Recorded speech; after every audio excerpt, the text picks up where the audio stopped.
just want to thank everybody for coming tonight. My name is Craig Borglum. I am a certified irrigation designer and an EPA WaterSense partner.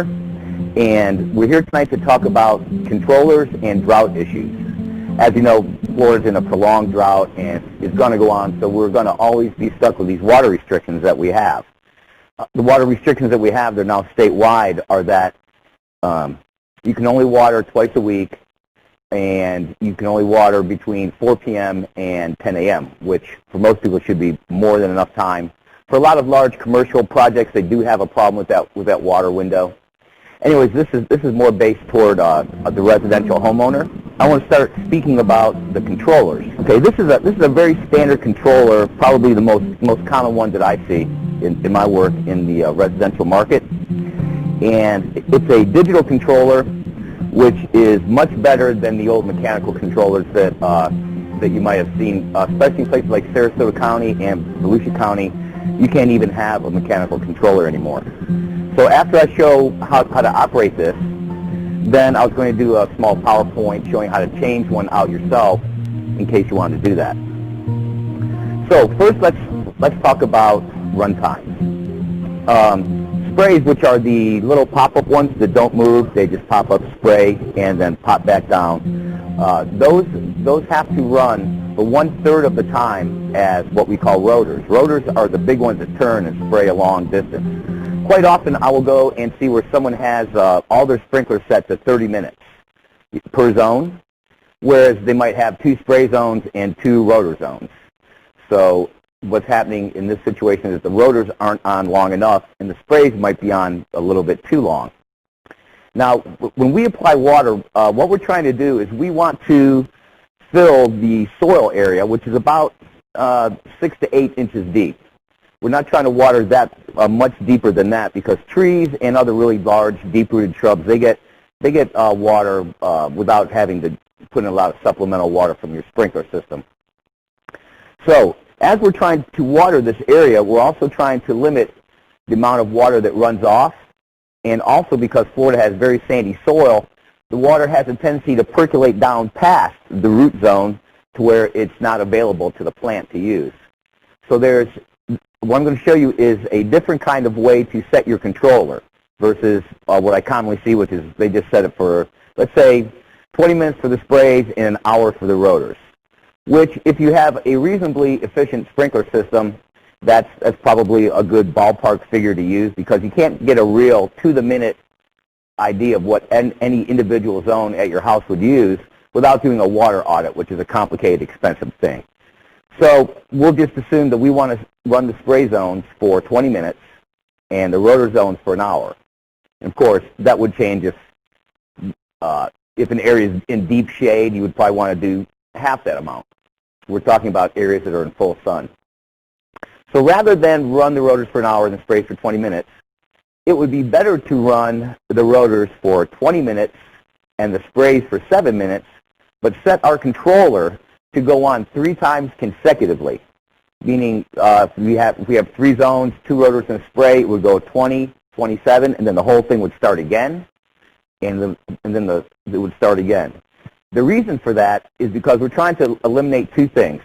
Runoff on the top of stacks for St. Augustine. If you try to apply that much water, run those rotors for an hour at a time, the water is eventually going to start to move laterally, because the percolation rate of the soil is not going to be pure beach sand. So eventually it's going to stop percolating, stop going down into the soil, and start to move laterally across the ground. And the other thing is that it's going to go down past the roots. Now water's cohesive. If you take a couple drops of water, put on a glass, and you see when they touch, they become one big drop of water because it sticks to itself. So a much better way to water your yard is to put down the first application.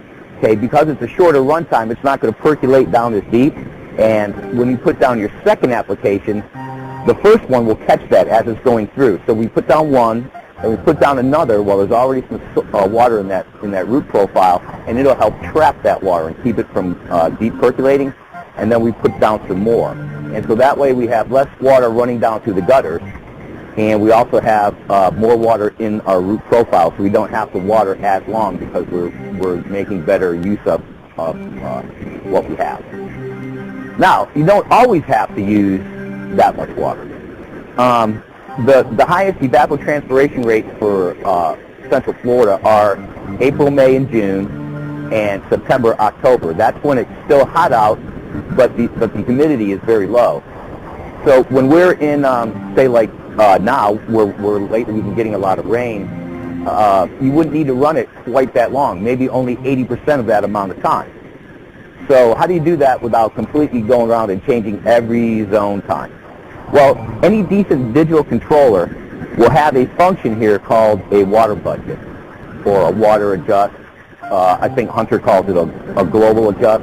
And what it does is if we have 60 minutes on zone 1, and let's see what's on zone 2 here, 20 on that and 60 on that.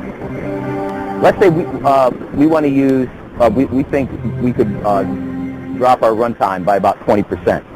So instead of changing all of these individually and trying to do the math on it too, what's the 20% of whatever you're running, you turn it to this water budget. And using the up-down buttons, if we bring this down to 70% and we start this controller, now instead of the zone 1 running for 60 minutes, it's going to run 42. And what was running 20 minutes is now going to run 14.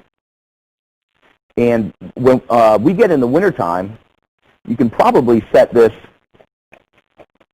down to 30 or 40% of what's needed during the hottest, least humid parts of the year. Now, I'm going to show you how to, I'm going to bring this back up to 100.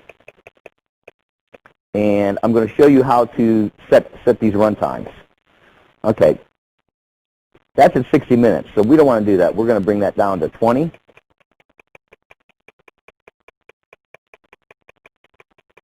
And then we're going to take this next one, there's 20, that's a spray zone, and we're going to bring it down to 7. And what we're going to do is we're going to make this controller start 3 times. So we go to the first start time, which let's say is, we'll make that 3 a.m. And let's say all of this time together here equals 50 minutes. We're going to go to the next start time. And because we're not going to be running a full hour, we're going to make that one start at 4 a.m. And then we're going to go to the third run time, and we're going to make that start at 5 a.m.